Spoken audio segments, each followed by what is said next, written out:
The poem of the man God. Preparation for the Passion. Chapter 564. At Ephraim, before and after the arrival of Jesus' mother and of the women disciples with Lazarus. 12th of February, 1947. In Mary of Jacob's house, they are already up, although it is hardly daybreak. I would say that it must be a Sabbath, because I see that the apostles also are present, whereas they are usually away evangelizing. They are busy lighting fires and boiling water, and Mary is helped in sieving flour and kneading it to bake bread. The old woman is very excited as a little girl. And while working actively, she asks this one and that one, "Will it really be today? And are the other places ready? Are you sure that they are not more than 7?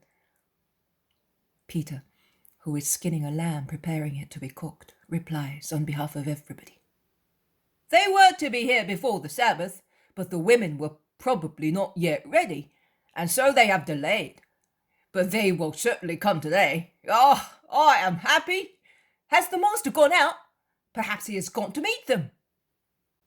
"Yes, he went out with John and Samuel towards the road to central Samaria," replies Bartholomew, coming out with a pitcher of boiling water. "Then we can be certain that they are arriving. He always knows everything," states Andrew. "I would like to know why you are laughing like that. What is there to laugh at when my brother speaks?" asks Peter, who has noticed the sly laugh of Judas, who is idle in a corner. "I am not laughing because of your brother. You are all happy, and I can be happy as well and laugh without any reason." Peter looks at him meaningly, but he resumes his work. "Here it is. I managed to find the flowery branch.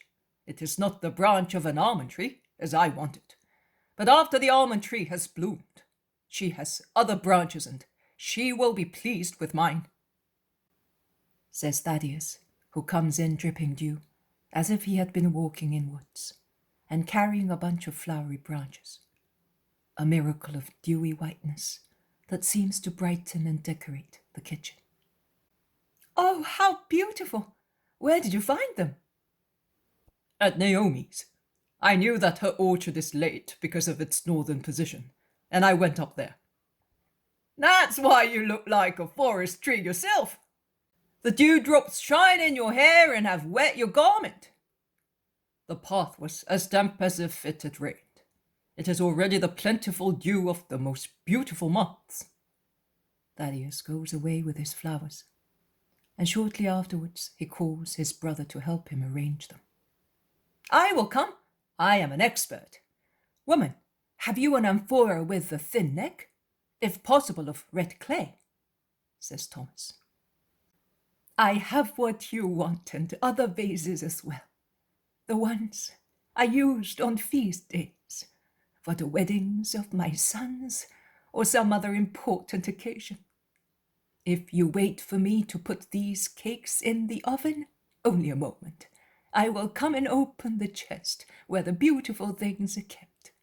Ah, they are only few now, after so much misfortune. But I have kept some to remember and to suffer, because even if they are memories of happy days, they now make one shed tears, because they remind one of what is finished." "In that case, it would have been better if no one had asked them of you. I would not like what happened to us at Nob to occur again here. So many preparations for nothing," says the Iscariot. "I tell you that a group of disciples informed us. Do you think they had dreamt of it? They spoke to Lazarus. He sent them ahead on purpose. They came to tell us that his mother would be here before the Sabbath in Lazarus's wagon with Lazarus and the women disciples. But they have not come." Since you have seen that man, tell me, does he not give you a fright? Asks the old woman, drying her hands in her apron after entrusting her cakes to James of Zebedee and Andrew, who take them to the stone oven. A fright? Why? A man who comes back from the dead. She's utterly moved. Don't worry, Mother. He is exactly like us, says James of Alphaeus, comforting her. Rather than be afraid, you had better make sure that you do not chatter with the other women about it. Otherwise we shall have the whole of Ephraim here and bothering us, says Iscariot, peremptorily. I have never spoken imprudently since you came here, either with the people of the town or with pilgrims. I have preferred to be considered foolish rather than appear wise, in order not to disturb the master and harm him. And I will be quiet today as well. Come, Thomas. And she goes out to show him her hidden treasures. The woman is frightened, thinking that she will be seeing a man who has been raised from the dead, says Iscariot, laughing ironically. She's not the only one. The disciples told me that they were all excited at Nazareth and also at Cana and Tiberias. One that comes back from the dead after being 4 days in a sepulchre is not as easily found as daisies in springtime. We were also very pale when he came out of the sepulchre. But instead of standing there making idle comments, could you not do some work? Everybody is working, and there is still so much to be done. Go to the market, since you can do that today, and buy what is needed. What we bought is no longer sufficient now that they are coming, and we had no time to go back to town and do some shopping. We would have been held up where we were by sunset. Judas calls Matthew, who comes into the kitchen dressed up, and they go out together. The zealot also comes into the kitchen. He is well dressed as well, and he says, Ah, Thomas, he is really an artist. With very little, he has decorated the room as if it were for a wedding dinner. Go and see it. They all rush to see it, with the exception of Peter, who is finishing his work. Peter says, I am dying to see them here. Perhaps Maxiam is with them. In a month's time, it will be Passover. He must have already left Capernaum or Bethsaida. I am happy for the Master's sake that Mary is coming. She will comfort him more than anybody else, and he needs it. The zealot replies to him, So much. And have you noticed how sad is John also? I have asked him, but in vain. In his kindness he's more firm than all of us, and if he does not want to speak, nothing can make him do so. But I am sure that he is aware of something, and he seems to be the master's shadow.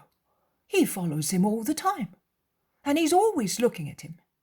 And when he knows that he is not being watched, because if he knows, he looks at you with such a smile that would make even a tiger mild. When he knows that nobody is watching him, I say, his countenance is very sad. You should try and ask him. He's very fond of you, and he knows that you are more prudent than I am. Oh, certainly not.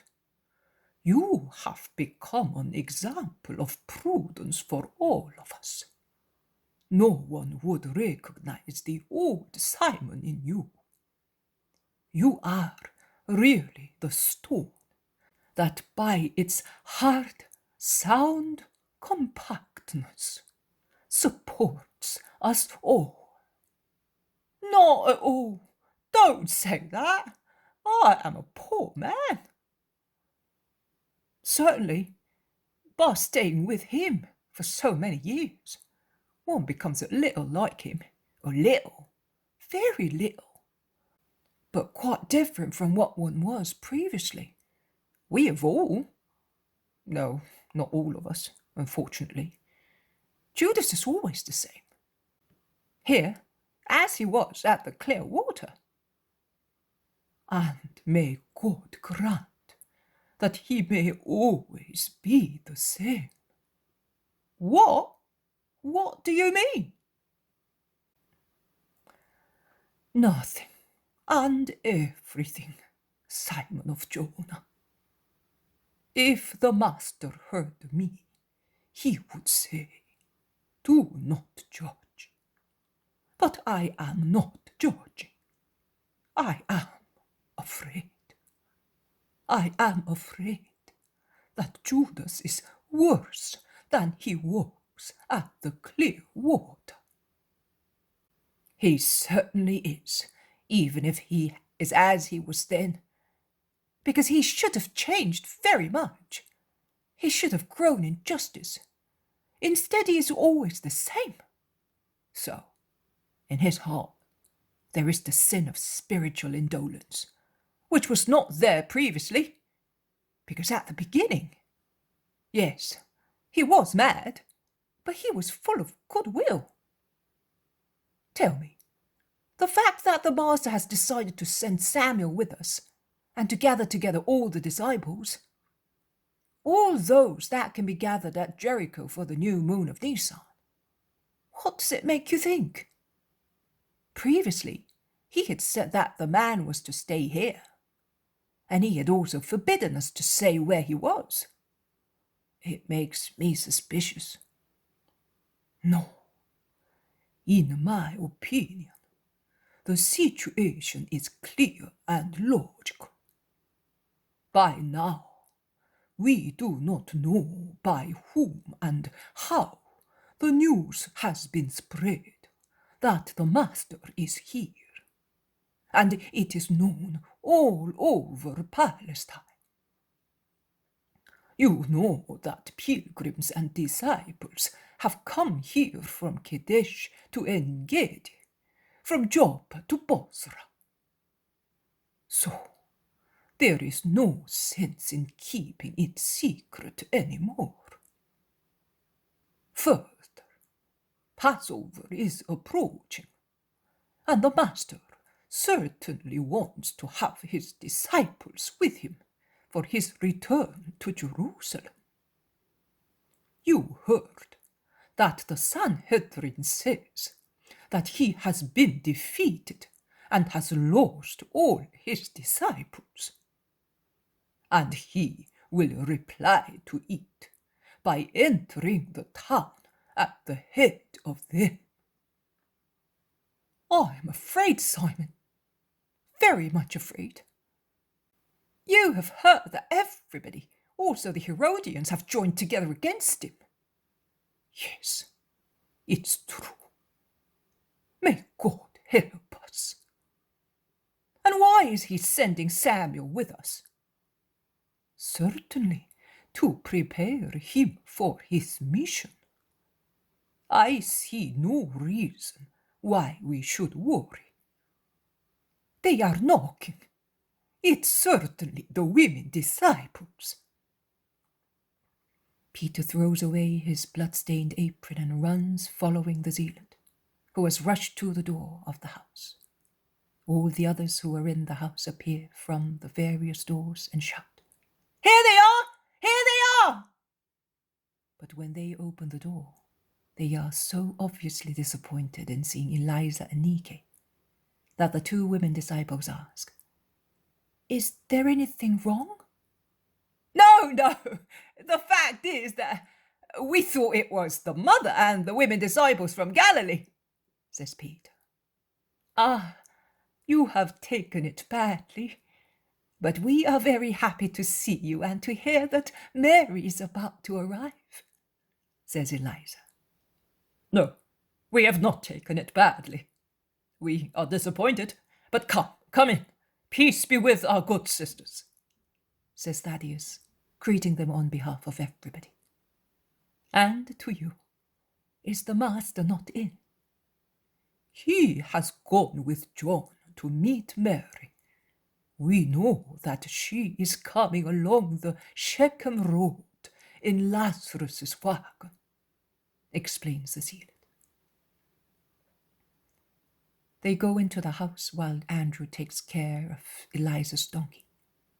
Nike has come on foot. They speak of what is happening in Jerusalem. They inquire after friends and disciples, after Annalea, Mary and Martha, old John of Nob, Joseph Nicodemus, and many more. The absence of Judas Iscariot allows them to speak peacefully and openly. Eliza, an elderly, experienced woman who, at the time they were at Nob, has been in touch with the Iscariot and by now knows him very well. And also, she only loves him out of love for God, as she says openly, asks whether he is in the house and does not want to join the others for some whim of his. And only after she learns that he's out shopping, she speaks of what she knows. That everything seems to have calmed down at Jerusalem. That not even the well-known disciples are questioned anymore.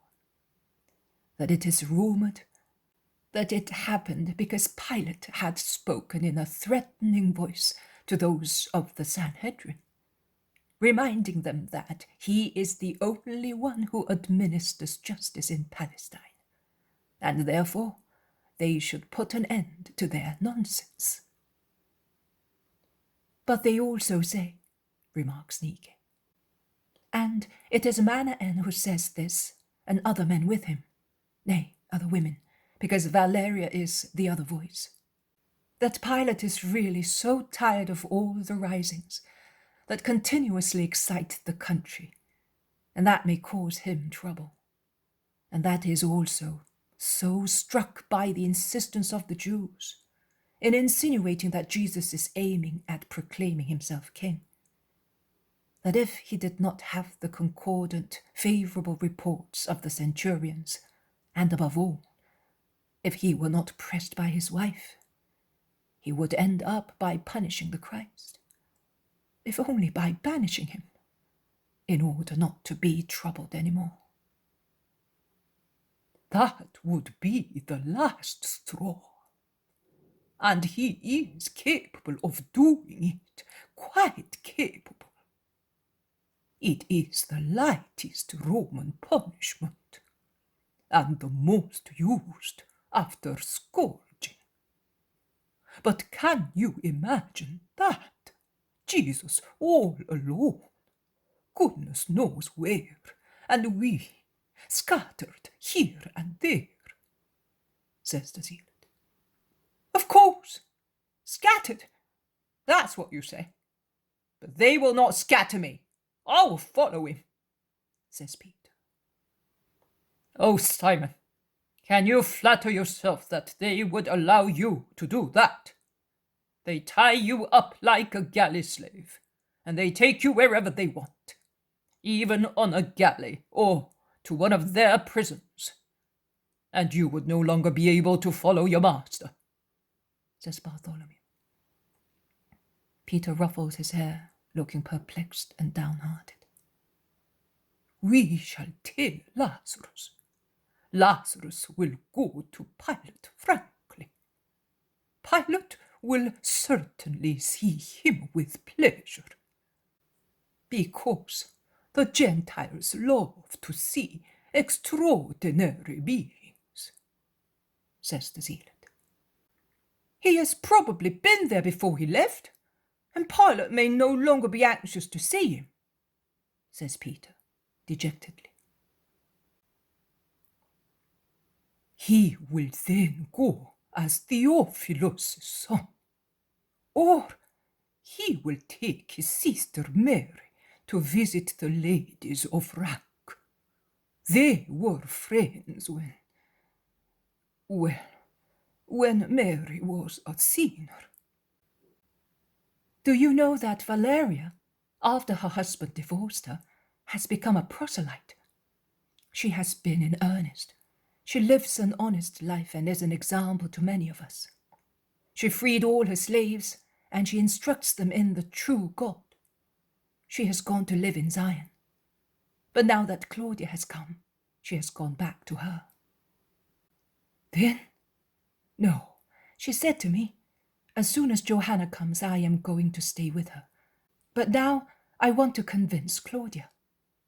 Claudia does not seem to be able to get over the limit of her opinion on Christ. According to her, he is a wise man, nothing else. Nay, before she came to town, she seems to have been somewhat upset by the rumors that were spread, and to have said skeptically, "He is a man like her philosophers, and not of the best, because his words does not correspond to his life." And she had some. In short, she allowed herself certain things that she had previously given up, says Nick. That was to be expected. Heathen souls. There may be a good one, but the others, corrupt.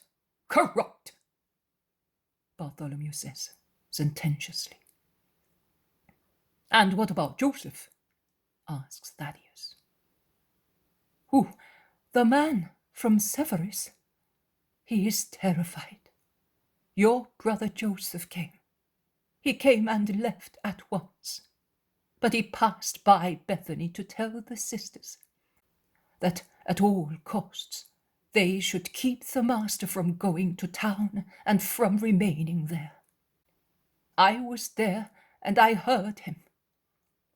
Likewise I heard that Joseph of Severus had a lot of trouble, and now he is much afraid. Your brother asked him to keep well informed of what is plotted in the temple. The man from Severus can find out, through that relative, who is the husband, either of the sister or of the daughter of his wife's sister. I don't know, and who is employed at the temple, says Eliza. How much fear! Now, when we go to Jerusalem, I want to send my brother to Annas.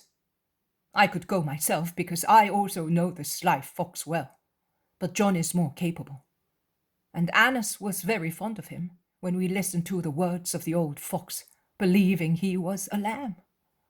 I will send John. He will be able to put up even with abuse without reacting. If he said anathema of the master to me, or even if he only said that I am anathema because I follow him, I would jump to his neck. I would seize him and squeeze his old stout body as if it were a net out of which water is to be squeezed. I would make him give back the wicked soul he has. Even if all the soldiers and priests of the temple were around him. Oh, if the master heard you speak thus, exclaims Andrew, who is utterly scandalized. I am saying so exactly because he is not here. You are right. You are not the only one to have certain wishes. I have them too, says Peter. And I too, and not only with regard to Annas, says Thaddeus. Oh, in that case, I will serve several of them. I have a long list. Those 3 old crocs of Capernaum. I'll leave out Simon the Pharisee, because he seems to be tolerably good. Those 2 wolves of Esdraelon. And that old heap of bones of Hananiah. And then a slaughter, a real slaughter, I tell you, at Jerusalem, with Helkai at the head of them all. I cannot bear those stakes lying in wait any longer. Peter is furious. Thaddeus, calm in speaking, but even more impressive in his glacial calm than if he were as furious as Peter says.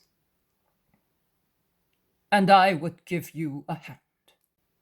But perhaps I would begin by removing the snakes close at hand.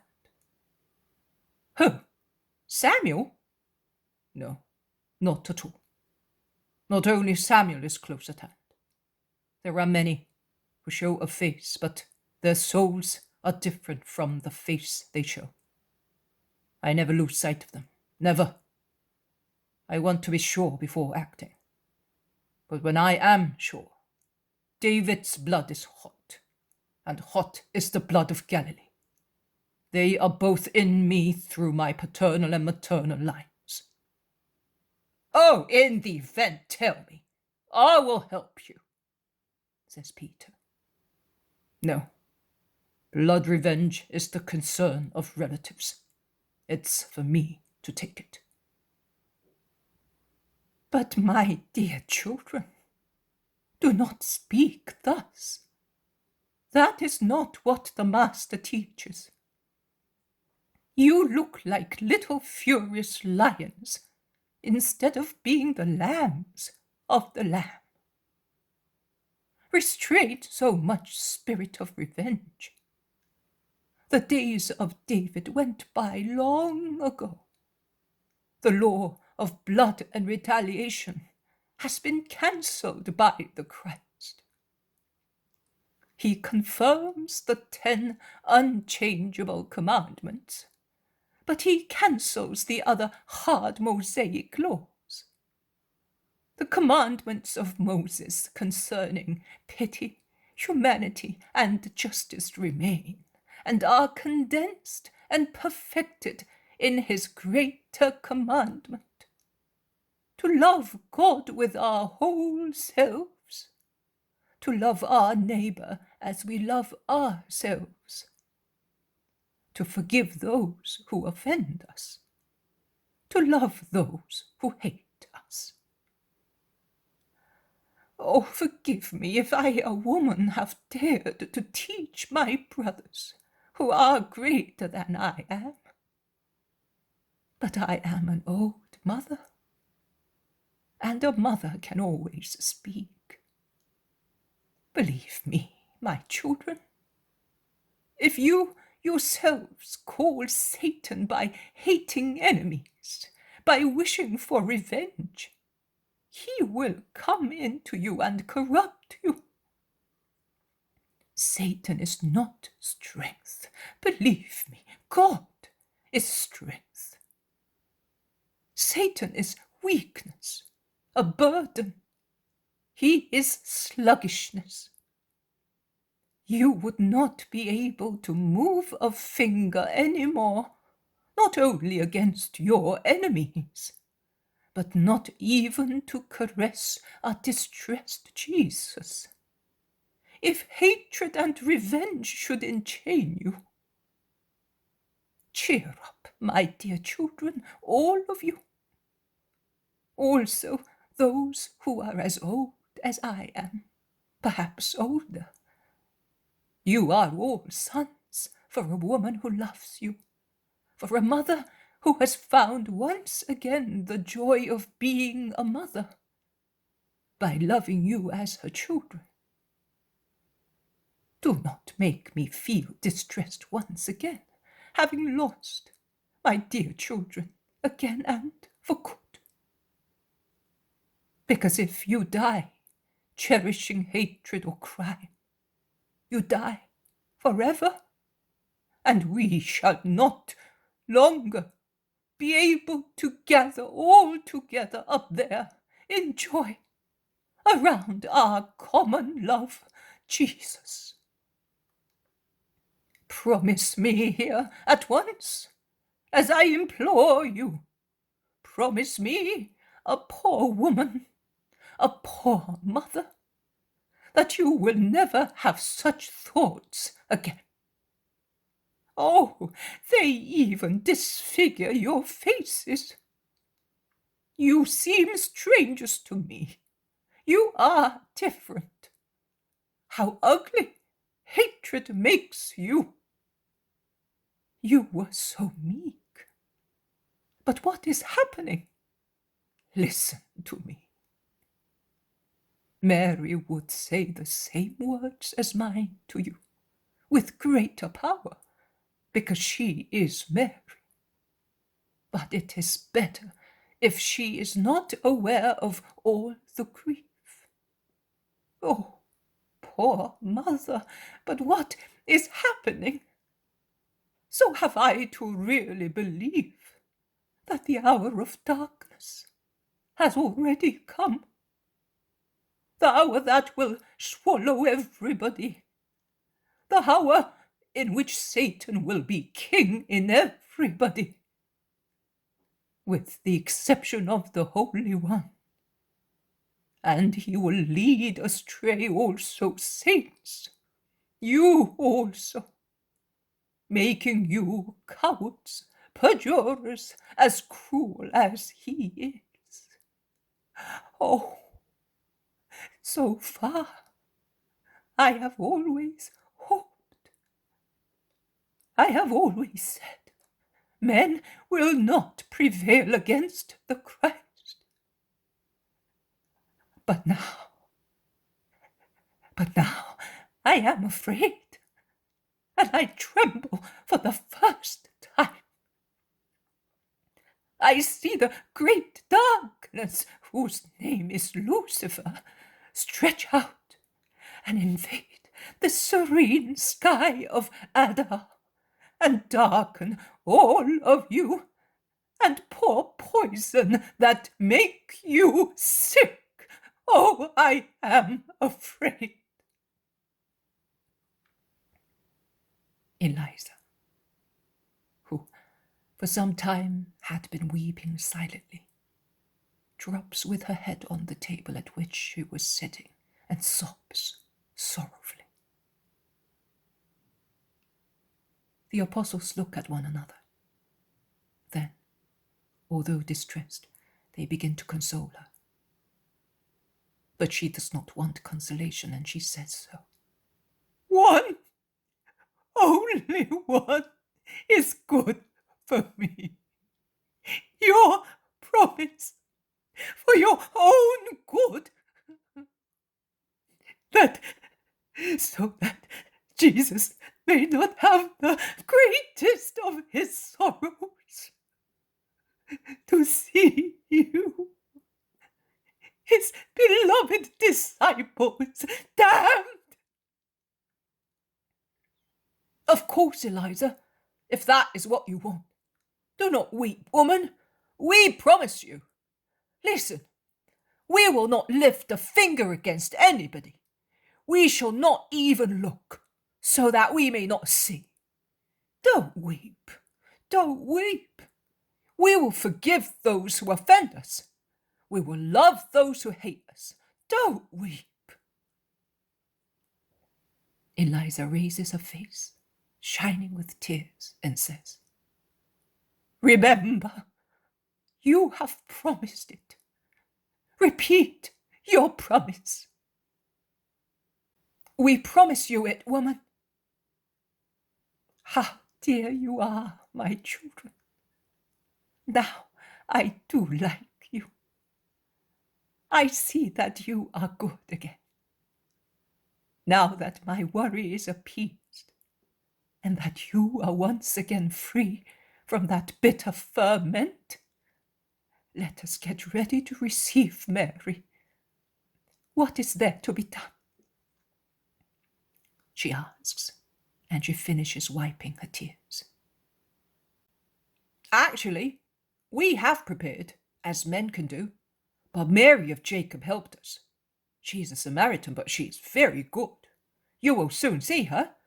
She's out at the stone oven watching the bread. She's alone. Her children are either dead or have forgotten her. Her riches have vanished, and yet she bears no one ill will. Oh, see, can you see that there is who knows how to forgive, also among heathens and Samaritans? And it must be dreadful, you know, to have to forgive a son. Better dead than a sinner. Are you sure that Judas is not here?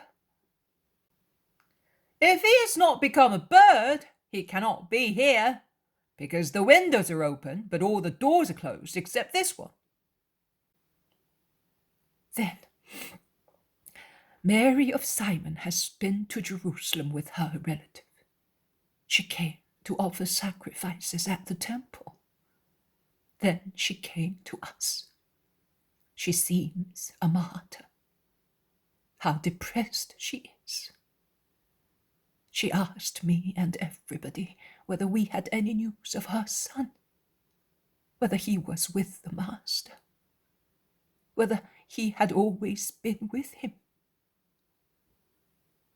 "What is the matter with that woman?" asks Andrew, quite astonished. "Her son. Do you not think that it is enough?" asks Thaddeus. I comforted her. She wanted to go back to the temple with us.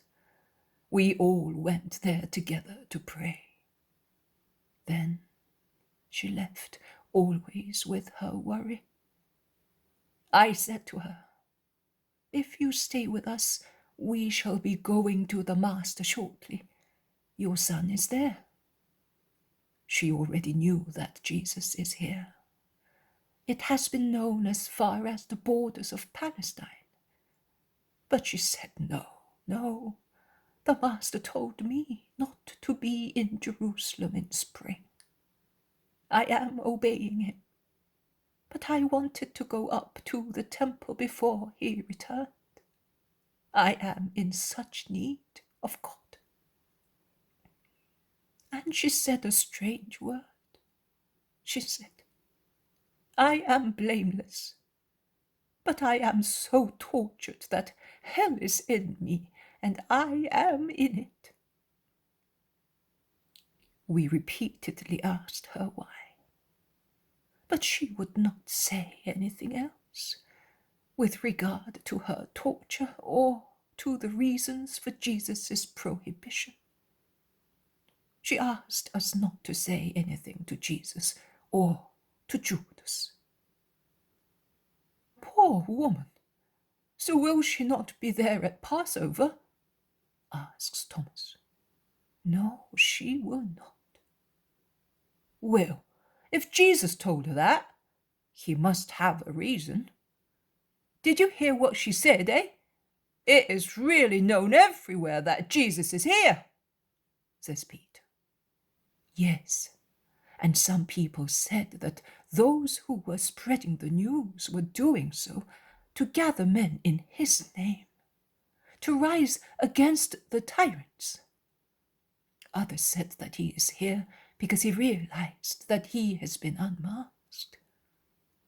Always the same reasons. They must have spent all the gold of temple to send those servants of theirs everywhere, remarks Andrew. There are some knocks at the door. "They are here," they say, and they rush to open. It is instead Judas with his shopping. Matthew follows him. Judas sees Eliza and Nike, and he greets them, asking, "Are you alone?" "All alone. Mary has not come yet." "Mary is not coming from the southern regions, and thus she cannot be with you. I was asking whether Anastasia is here." "No, she remained at Bethsur." "Why? She's a disciple too. Do you not know that from here we shall be going to Jerusalem for Passover? She should be here. If the women disciples and the believers are not perfect, who will be so? Who will form the train of the Master to discredit the legend that everybody had abandoned him?" "Oh, with regard to that, it will not be a poor woman to fill the gaps. Roses are all right among thorns and in enclosed gardens. I acted as her mother, and I ordered that." "So, will she not be there at Passover?" "No, she will not." "And that makes two," exclaims Peter. "What are you saying? Which two?" asks Judas suspiciously. Nothing. A calculation of mine. Many things can be counted, can't they not? Also, flies, for instance, that alight on my skinned lamb. Mary of Jacob comes in, followed by Samuel and John, who are carrying loaves just taken out of the oven. Eliza greets the woman, and so does Nike. And Eliza has a kind word to make her feel at ease. You are among sisters in sorrow, Mary. I am alone, as I lost my husband and children, and she is a widow. So we will love one another, because only who has wept can understand. In the meantime, Peter says to John, How come you're here, and the master? On the wagon with his mother. And are you not saying anything? You have not given me time. All the women are there, but you will see how worn out Mary of Nazareth is. She seems to have aged years and years. Lazarus says that she was very upset when he told her that Jesus had taken shelter here. Why did that fool tell her? Before dying, he was intelligent. Perhaps his brain became mushy in the sepulchre, and it has never recovered. One does not lie dead with impunity, says Judas of Keriot, ironically and scornfully. Nothing of the kind. You had better wait to listen before speaking. Lazarus of Bethany told Mary, when they were already on the way, that she was surprised at the road that Lazarus was taking, says Samuel sternly. Yes, the first time he passed through Nazareth, he only said, I will take you to your son in a month's time. He did not even say to her, we are going to Ephraim, when they were about to leave. But, says John, everybody knows that Jesus is here. Was she the only one who did not know? Asks, always rudely, Judas, interrupting his companion. Mary knew. She had heard it being said. But since a muddy stream of several lies flows through Palestine, she did not accept any news as true. She was wasting away with grief in silence, praying. But once they were on the road, as Lazarus had taken the road along the river, in order to bewilder the Nazarenes and all those at Cana, Zephyrus, Bethlehem of Galilee. Oh, is Naomi also there with Martha and Uriah? Asks Thomas. No, they were ordered by Jesus not to come. When Isaac came back to Galilee, he brought his order. So, also these women will not be with us as last year. No, they will not be with us. And that's 3. Neither are wives and daughters. The master told them before leaving Galilee. Nay, he repeated his order, because my daughter Marianne told me that Jesus had informed them since last Passover. But, very well. Is at least Johanna there? Salome? Mary of Alphaeus? Yes, and Susanna. And Marciam, certainly. But what is that noise? The wagons. And all the Nazarenes who have not surrendered and have followed Lazarus. And those from Cana, replies John, running away with the others. Once the door is opened, a tumultuous sight can be seen. Besides Mary sitting near her son, and the women disciples, besides Lazarus. Besides Johanna in her wagon with Mary and Matthias, Esther and other maidservants and faithful Jonathan. There is a crowd of people, known faces and unknown ones, from Nazareth, Cana, Tiberias, Nain, and all. And Samaritans from all the villages they passed through on their journey and from other nearby ones.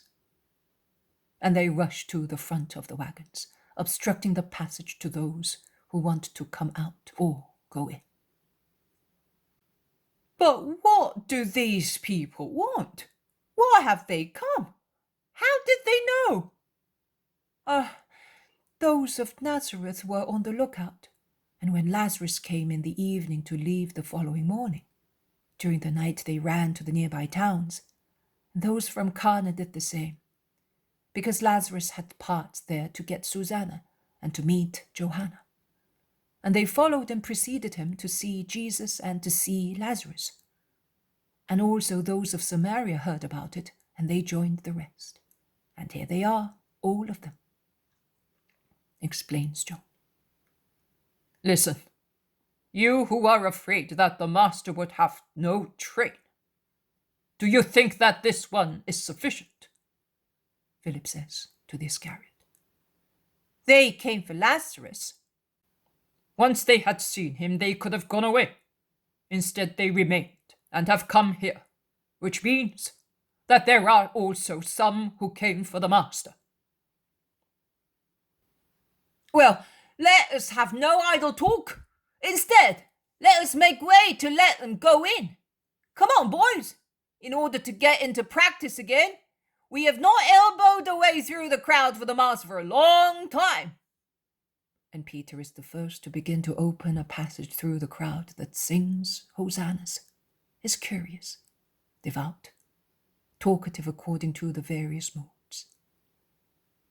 And when he succeeds with the help of other people and of many disciples who, spread out among the crowds, are trying to join the apostles, he keeps the space empty so that the women may take shelter in the house with Jesus and Lazarus. He then closes the door, being the last one to go in, and he bars it and bolts it and sends the others to close the door on the other side of the kitchen garden.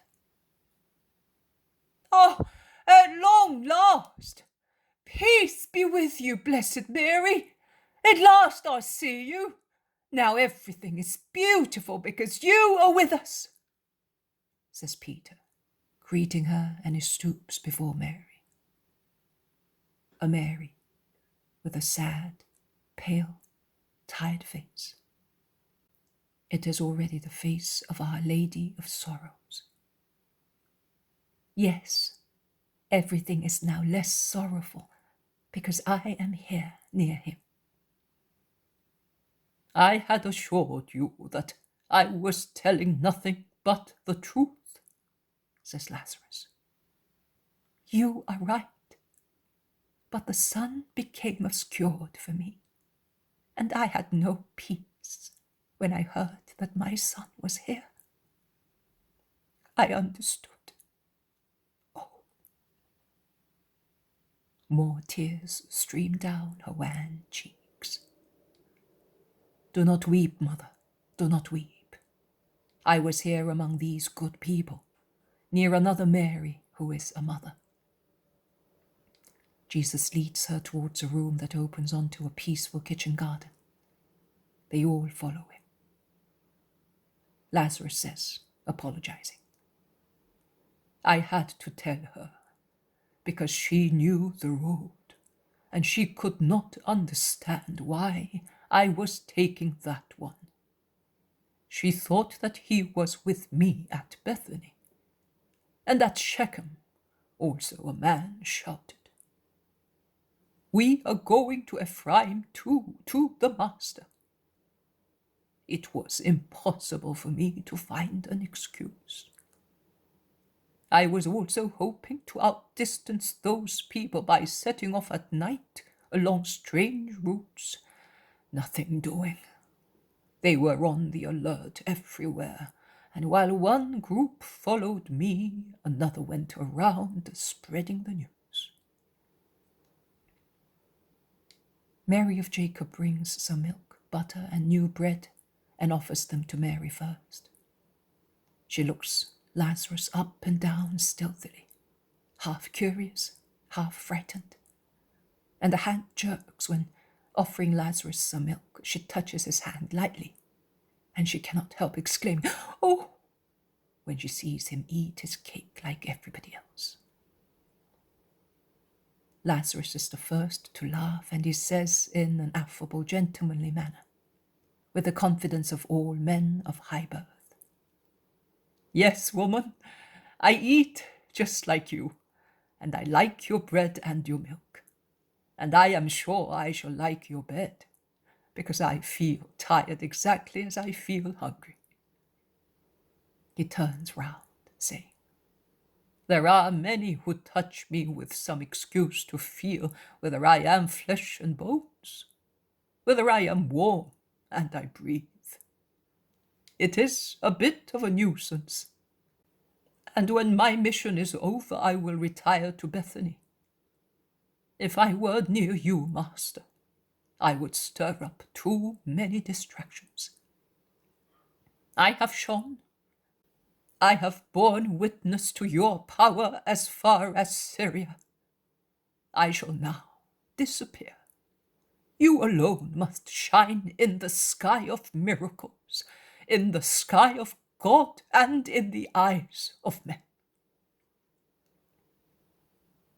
Mary, in the meantime, says to the old woman, You have been good to my son. He told me how good you have been.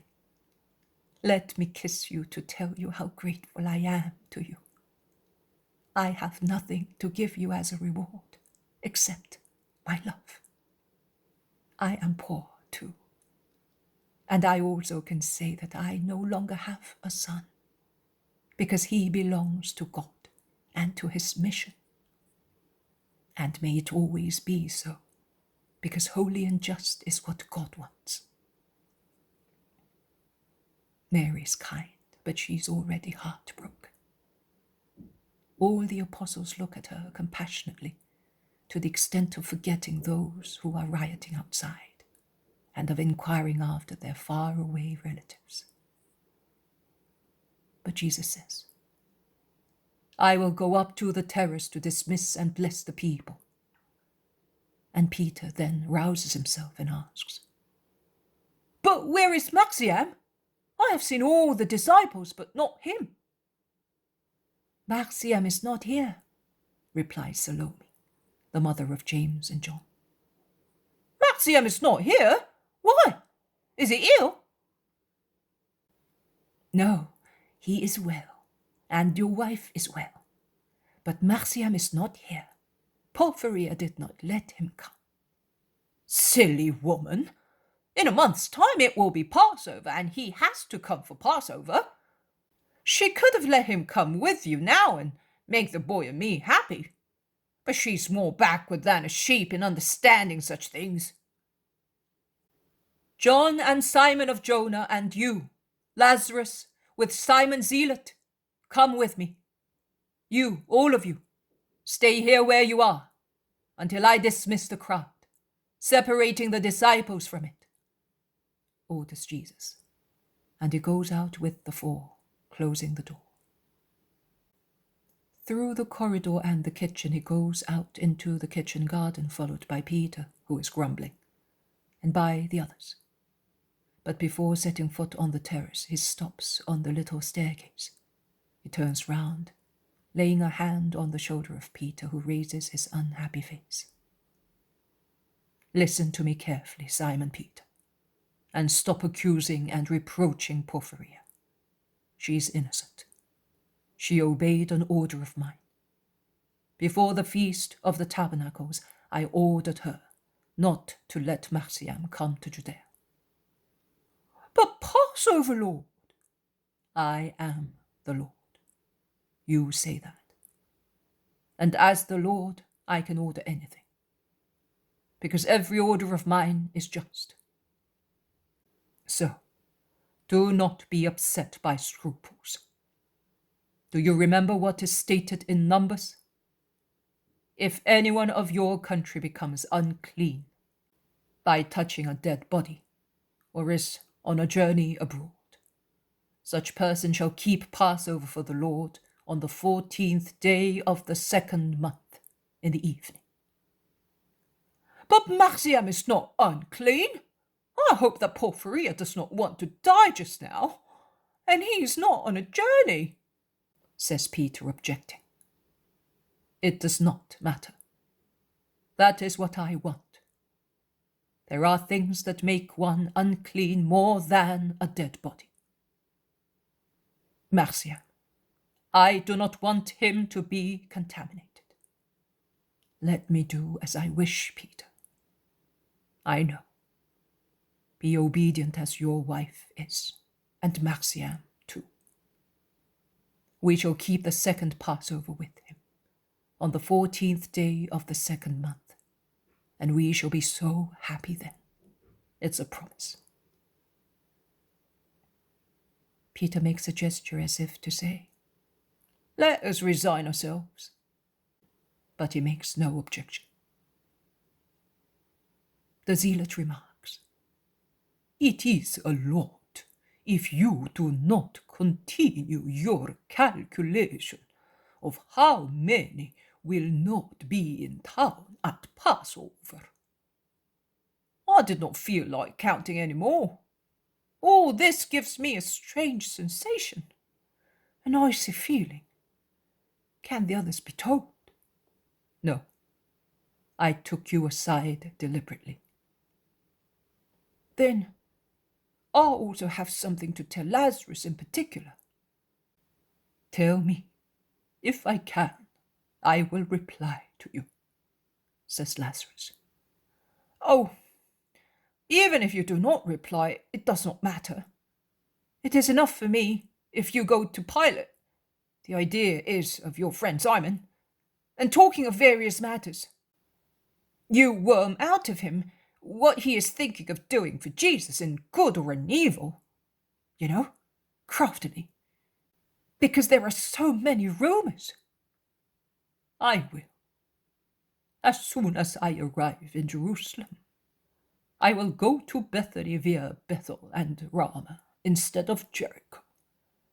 And I will stop in my mansion in Zion. And I will go to Pilate. Don't worry, Peter, because I shall be skillful and sincere. And you will waste your time for nothing, my dear friend. Because Pilate, you are aware of it as a man, I as God, is but a reed that bends to the side opposite the hurricane, endeavoring to avoid it. He is never insincere, because he is always convinced that he wants to take action, and he does what he says in that moment. But a moment later, because of the howling of a storm from another direction, he forgets. Oh, he does not break his promise or his will. He forgets just that, what he wanted previously. He forgets because the cry of a will stronger than his makes him lose his memory.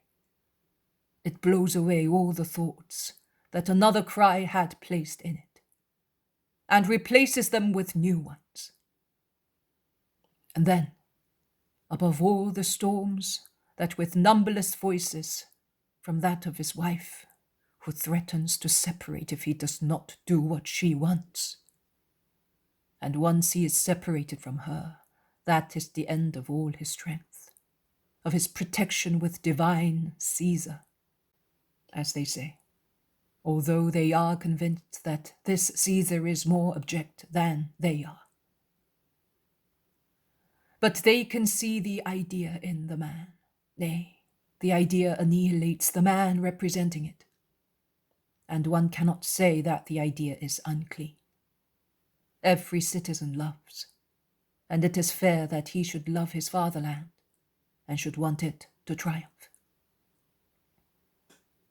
Caesar is the fatherland, so also a miserable man is great because of what he represents.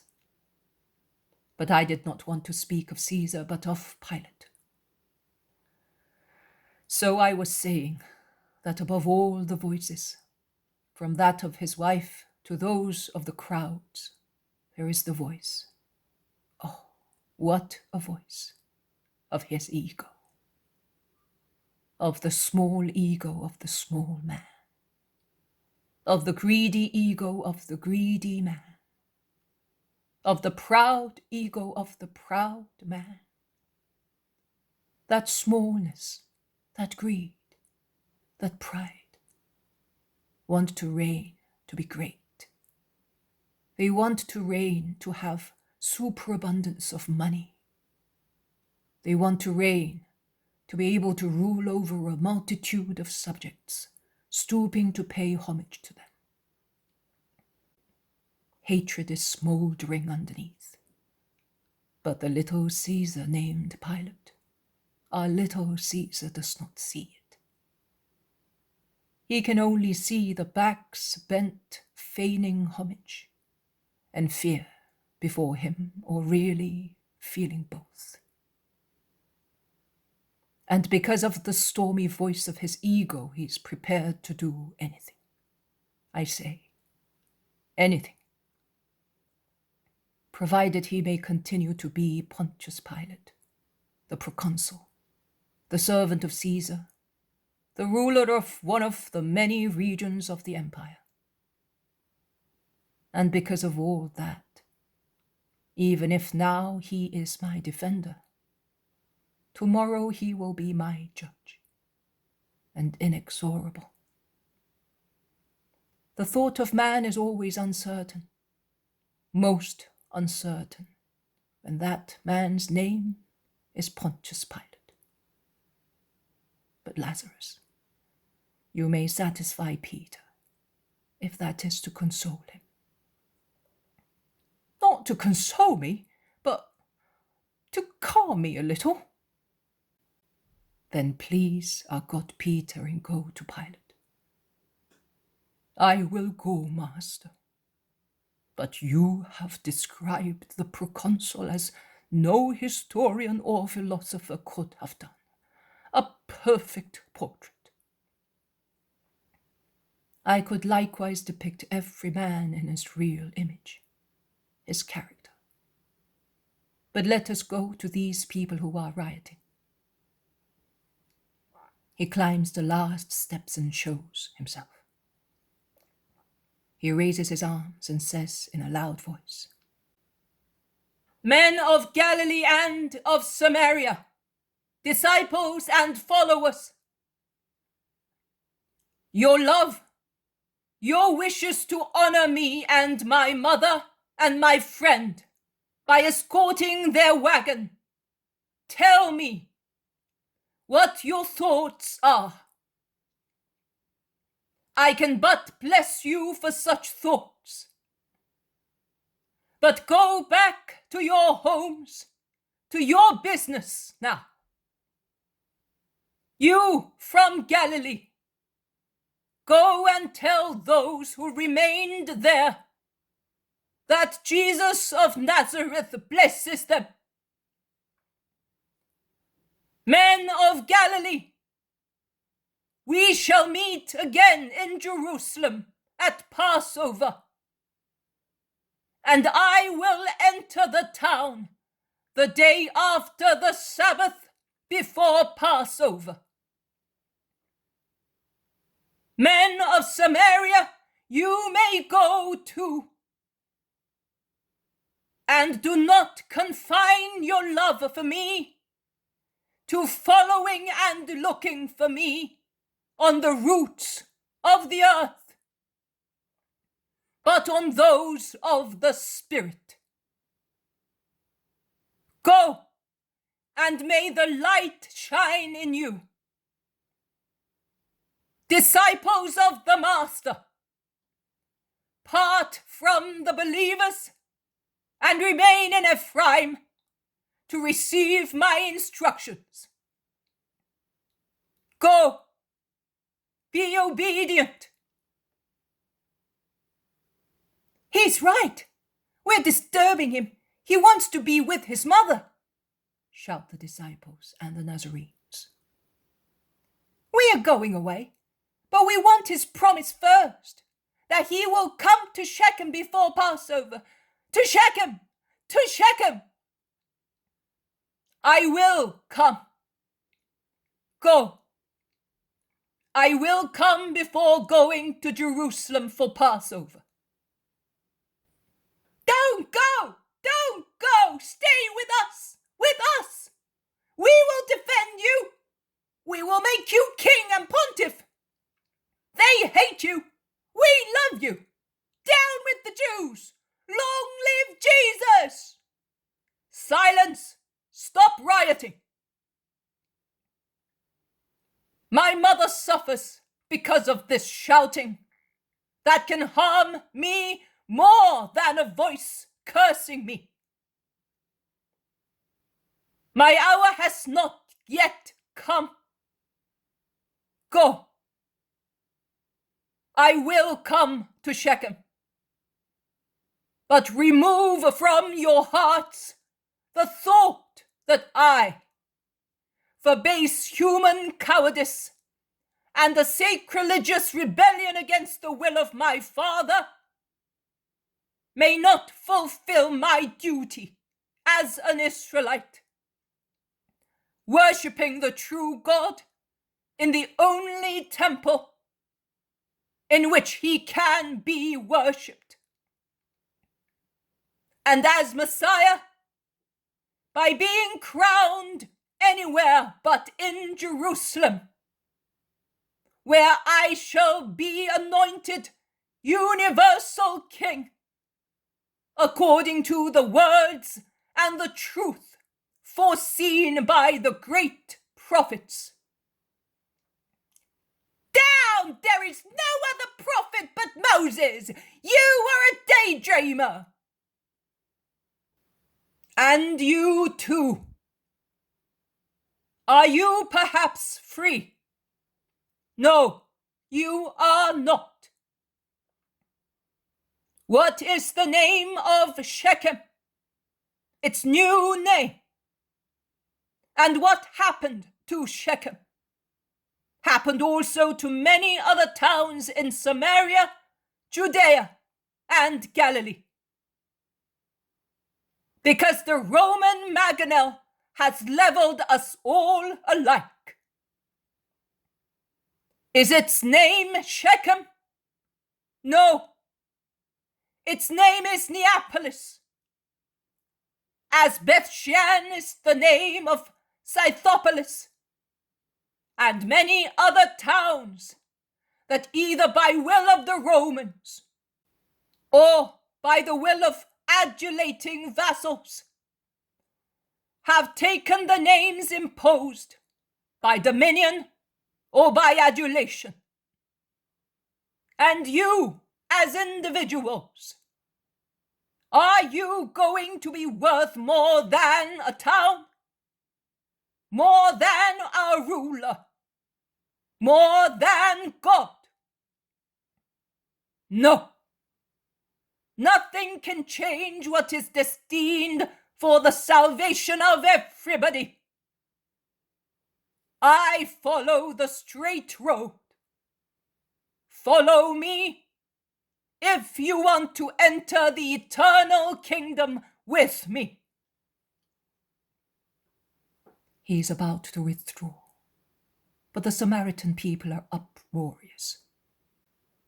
So much so that the Galileans react, and those who were in the house rush out at the same time into the kitchen garden, and then up the staircase and onto the terrace. The sad, pale, distressed face of Mary is the first to appear behind Jesus' shoulders, and she embraces and clasps him as if she wished to defend him from the insults rising from below. You have betrayed us! You took refuge among us, making us believe that you loved us, whereas now you despise us, and we shall be more despised through your fault! And so forth. Jesus is approached also by the women disciples, by the apostles, and last, by Mary of Jacob, who is frightened. The shouts from below explain the origin of the uproar, a remote but certain origin. So why did you send your disciples to tell us that you were persecuted? I did not send anybody. Those from Shechem are over there. Let them come forward. What did I say to them one day on the mountain? That is true. He said to us that he can only be a worshipper in the temple until the new time comes for everybody. Master, We are not to be blamed, believe us. But they have been deceived by false messengers of yours. I know. But go now. I will come to Shechem just the same. I am not afraid of anybody. But go now, so that you may not harm yourselves and those of your blood. Can you see over there? The cuirasses of the legionaries shine in the sun as they go down the road. They have certainly followed you at a distance, seeing such a procession, and they have remained waiting in the wood.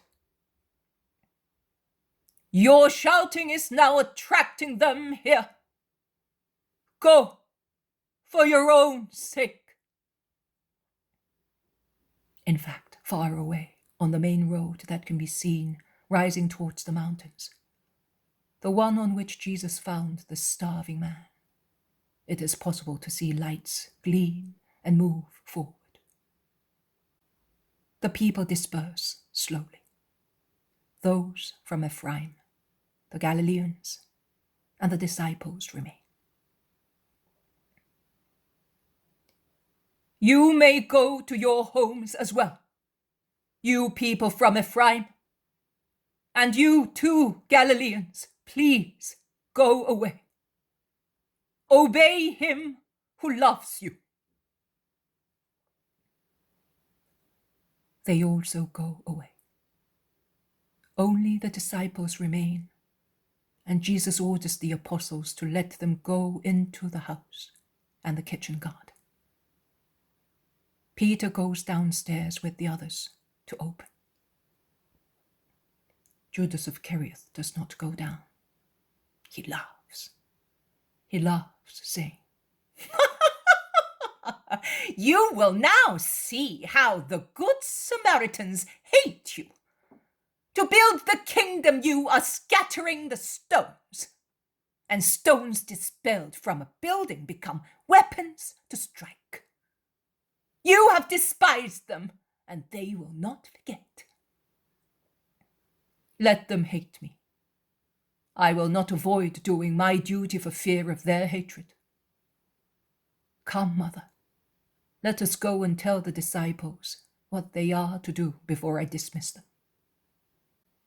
And between Mary and Lazarus, he goes downstairs into the house, where the disciples who gathered at Ephraim are crowded. And he orders them to spread everywhere, informing all their companions to be at Jericho for the new moon of Nisan, and wait for him until he arrives, and to let the people of the villages through which they pass know that he will leave Ephraim, and that they should look for him in Jerusalem at Passover. He then divides them into 3 groups, entrusting the new disciple Samuel to Isaac, Hermas, and Stephen. Stephen greets Samuel, saying, The joy in seeing you relieves my pain, to see that everything becomes an obstacle for the master. Hermas instead greets him thus, You left a man for a God, and God is now really with you. Isaac, humble and bashful, only says, Peace be with you, brother. After handing out bread and milk that the people of Ephraim kindly think of offering, also the disciples depart, and at last there is peace. But while the lamb is being prepared, Jesus has still something to do. He approaches Lazarus and says to him, Come with me along the torrent. Lazarus obeys promptly as usual. They move away from the house about 200 meters. Lazarus is silent, waiting for Jesus to speak. And Jesus says, I wanted to tell you this. My mother is very depressed, as you can see. Send your sisters here. I will really go towards Shechem with all the apostles and women disciples. But then I will send them on to Bethany, while I will stay for some time in Jericho.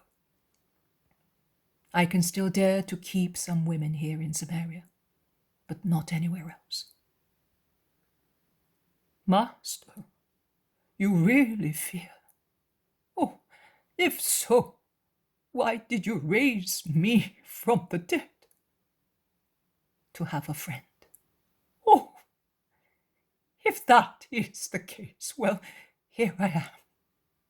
All sorrows, if I can comfort you with my friendship, are nothing to me. I know.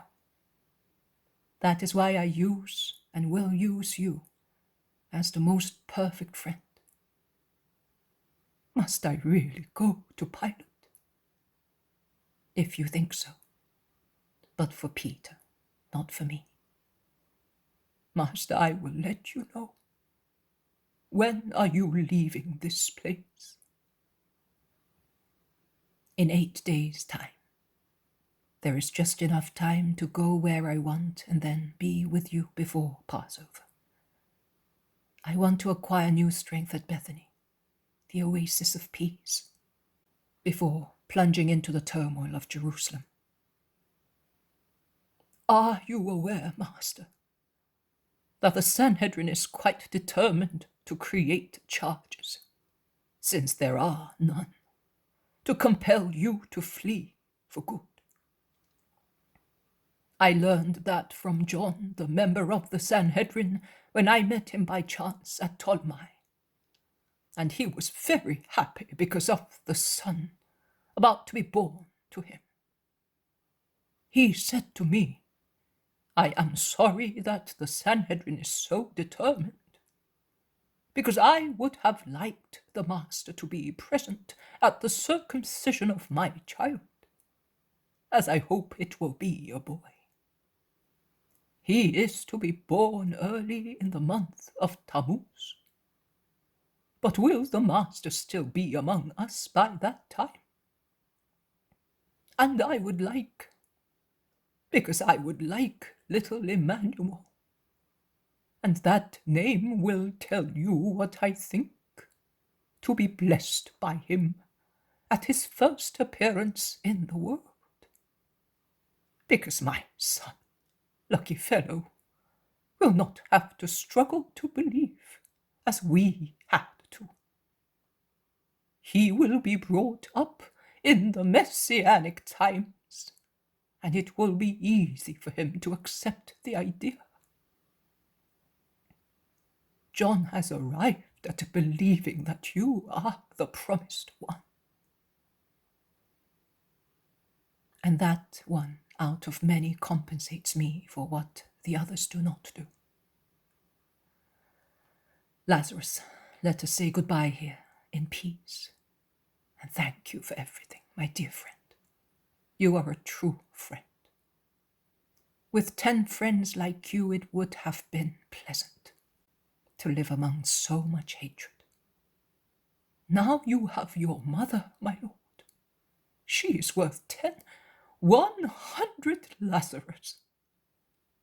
But remember that whatever you may need, if it is at all possible, I will get it for you. Give me your orders, and I will be your servant in everything. I may not be wise or holy, like other people who love you, but if you exclude John, you will not be able to find another one more faithful than I am. I do not think that I am being proud saying this. And now that we have spoken of you, I will tell you about Syntyche. I saw her. She is as active and wise as only a Greek woman who has been able to become your follower can be. She suffers to be so far away. but she says that she enjoys preparing your way. She hopes to see you before she dies. She will certainly see me. I do not disappoint the hopes of the just. She has a little school attended by many girls of all places. But in the evening she keeps some poor little girls of mixed race, and thus of no religion, and she instructs them in your doctrine. I asked her, "Why do you not become a proselyte? It would be of great help to you." She replied, "Because I do not want to devote myself to those of Israel, but to the empty altars awaiting a God. I prepare them to receive my Lord. Then, once his kingdom is established, I will return to my fatherland, and under the sky of Hellas, I will spend my life preparing hearts for the masters. That is my dream. But if I should die before, of a disease or in a persecution, I shall go away equally happy, because it means that I have fulfilled my work, and that he calls to himself the servant who has loved him since the first time she met him. It is true. Syntyche has really loved me since our first meeting. I did not want to tell her how distressed you are. But Antioch resounds like a shell with all the voices of the vast Roman Empire, and consequently also with what happens here. And Syntyche is aware of your grief, and she suffers even more to be far away. She wanted to give me some money, which I refused, and I told her to use it for her girls. But I took a headgear woven by her with 2 types of byssus of different thickness. Your mother has it. With the yarn Syntyche has described your story, her own and that of John of Endor. And do you know how?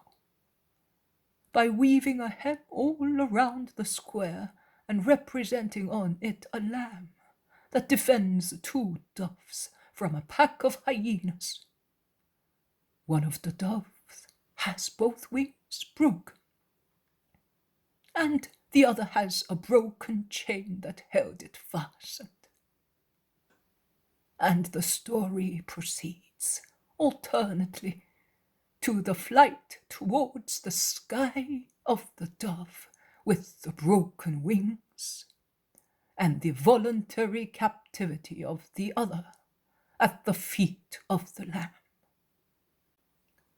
It looks like one of the stories that Greek sculptors carve on the marble festoons of temples, and on the stelae of their dead relatives, or painters paint on vases. She wanted to send it to you by my servants. I brought it. I shall wear it, because it comes from a good disciple. Let us go towards the house. When are you thinking of leaving? Tomorrow at dawn, to let the horses rest. Then I will not stop until I arrive in Jerusalem, and I will go to Pilate. If I succeed in speaking to him, I will send you his replies by Mary.